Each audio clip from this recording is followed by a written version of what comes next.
how your shit was screwed up, cause girl, Cynthia, I know that shit hurt your ass, girl. I understand, girl. I'm here for you if you need to talk a little bit. Phaedra walks in and Momma Joyce, girl, wig could have almost came off. She got over that church so quick. She said, Phaedra, I just want to talk to you. First of all, I'm so sorry about you almost being blown the fuck up. But I'm just sad that you and Paulo ain't got no divorce. Girl, Kandi said, what is going on? What is she doing?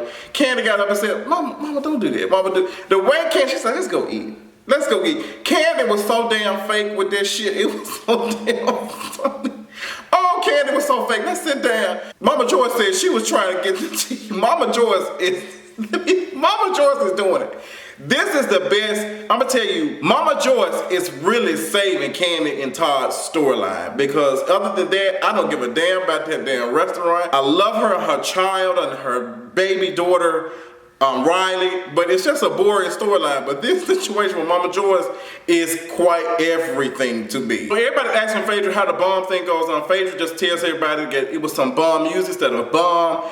And considering that he came up to her job saying stuff, Phaedra said he was profiled being a black man, and it's just sad. And you know, she said that's what Black Lives Matter is trying to fight and trying to educate people on.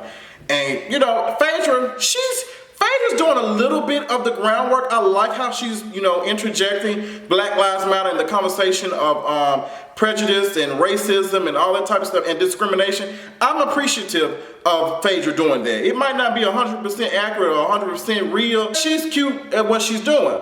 Now, I gotta pull my girl Kandi to the side, because I'm about to pull her to the side like Momma Joyce almost pulled Phaedra to the side, or tried to, because Kandi was in a confessional saying that Phaedra was fake as hell, and she had security and stuff, and well, she got security, and that ain't the stuff she be saying. She's so fake, so Black Lives Matter, here she go. The way that Kandi said Black Lives Matter seemed like it kind of irked her a little bit. I don't know if Phaedra irks her or Black Lives Matter.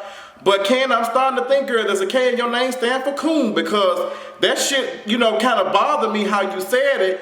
And I'm trying to see how you comparing that, how you comparing her having security to Black Lives Matter. Like, are you, because what I gathered from it is that you were saying that, and you know, Kandi puts her foot all in her mouth all the time. That's probably why she be having allergic reactions and crying and shit, because her foot probably smell like onions and shit. The way Kandi said it to me, the way it came off to me is that Kandi was saying, girl, you know you don't believe in that shit. Black folks out here shooting and killing folks all the time and shit, and you don't feel comfortable around them, you got security and stuff. That's what I got from it. Girl, you just like me type of stuff. I don't know, that's what I perceived that, what it was. Kandi, girl, you be putting your foot in your mouth, girl. I'm gonna need you to polish that shit up a little bit, because that sounded real kind of, a little bit coonish to me. So I would love to know what Candi's thought is on the Black Lives Matter movement, because I'm kind of questioning her ass a little bit. My girl Sweet Face De Niro already told me, honey, we gotta watch out for Miss Kandi ass.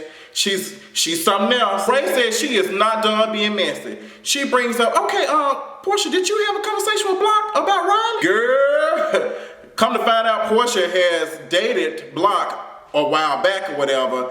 And you know, the conversation go, you know, Portia had been around the block and she did that. Apparently Kandi thinks that her and Block were intimate. Portia said her and Block did not have sex, but they did date. But that was before she even met Kandi. So it's just like, you know, girl, she didn't know you. What's the tea? Like, girl, the dating pool gonna be small, honey. I've ran into a situation like that before, and girl, it just is what it is. But now it'd be different if Portia did know about Block and she dated him like doing like this season. But that's not what happened. So Portia cleaned it up. Sheree said she doing whatever she got to make sure she got a peach. So make sure she got a payment. So she make sure she won't get fined again. Did y'all catch when that confessional went to Phaedra and they asked Phaedra how she felt about it? Girl, Phaedra said, shit, that ain't my one night stand. Girl, that was some shade. And I'm not sure if, I don't know if a lot of folks caught that, but that was some shade Phaedra threw. And girl, she was heavy. She was heavy, because it seems like that Kandi probably had a conversation with Phaedra about her and Block's relationship. That's what I got from that. That's their friend. Indeed, we have conversations, and I'm shading you because I know we ain't gonna talk about. It seemed like she was saying, girl, you know you and Block didn't have no real relationship. There was a one night stand. You got pregnant, and Block, and like I said before, that Block probably didn't want to keep the child. You gave birth to the child anyway, and Block just wasn't ready for that. So it doesn't excuse Block being a terrible father, but it does go and it make me question some stuff, because I don't really give a damn, but that shit was funny, Phaedra. You shady as hell. Cynthia goes to talk to the attorney, honey. She just like, girl, can I get some type of receipt? Can I get some type of paperwork to show these folks that I am not gonna pay none of these bills? And that shit is all on Peter. We not. I'm tired of calling my phone number. They calling from area codes that I live in. Like, let's face it, I can't even answer the phone. Every time I get a new phone, girl, they calling that one. So I can understand you, Cynthia, girl. The bill collectors called me, girl. That's why I answer phone. Konnichiwa. Girl, real quick, cause I'll be like, girl, don't call me, honey. I ain't got no money. I ain't got my tax return yet. Wait, Uncle Sam talk, we ain't gonna be able to get no income tax after February the 29th, girl. Would it be 29th? No, it'll be 28. Girl, it's shady. I hope Cynthia get that credit shit together, though. So we get to the most fraudulent part of the episode, and that's Kenya's and Matt's relationship. Kenya has a conversation with Cynthia about Matt kicking a garage door in and being upset and just acting out and all that type of stuff. And Cynthia just went off. She was just like, girl, what the hell? He needs to get that shit together. He needs to go play around, da-da-da. And the conversation was a good conversation that Cynthia told him, like, girl, he's doing too much, leave him.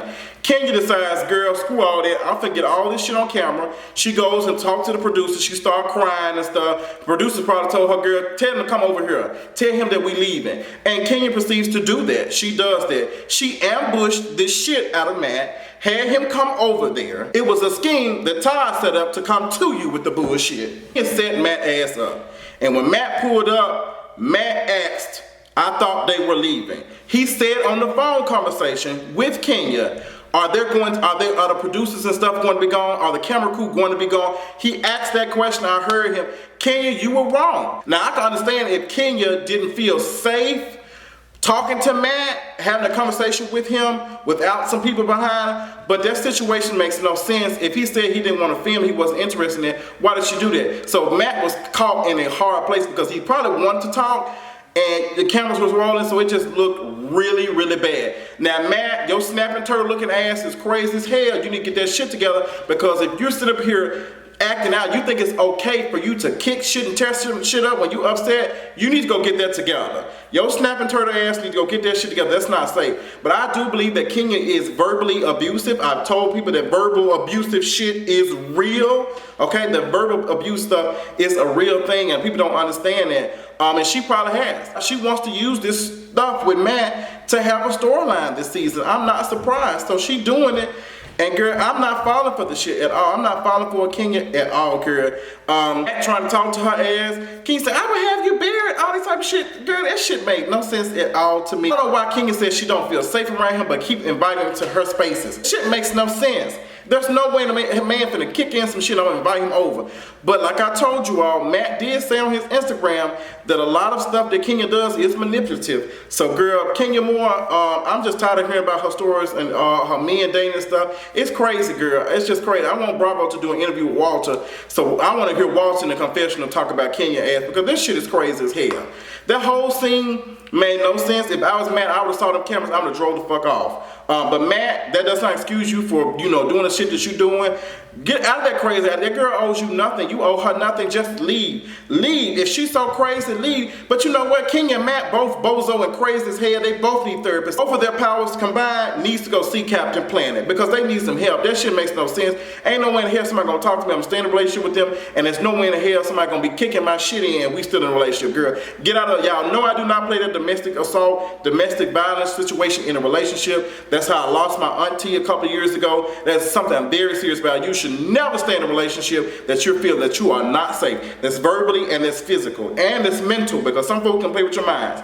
But that's all I got. This episode was cute, waking up a little bit. Next episode looks like we're gonna get Kandi and Phaedra having a conversation and getting their shit together. I'm ready for it, here for it. Get that shit done real quick, because I'm sick of y'all and these funky run-ins, but it don't seem like they're Kandi interested in that shit. No way. I got to finish recording because my neighbors upstairs from here kicking the walls in, girl. They probably mad that I called the police on their ass the other night because they were around here playing music at 1 o'clock in the morning. I letting them know that I am a white woman. I'm real 911 friendly when it comes to that shit. But I'm gonna catch y'all on later. I'm gonna check out Miss Mary to Medicine and see what she giving this evening, and I'll talk to y'all later. Bye.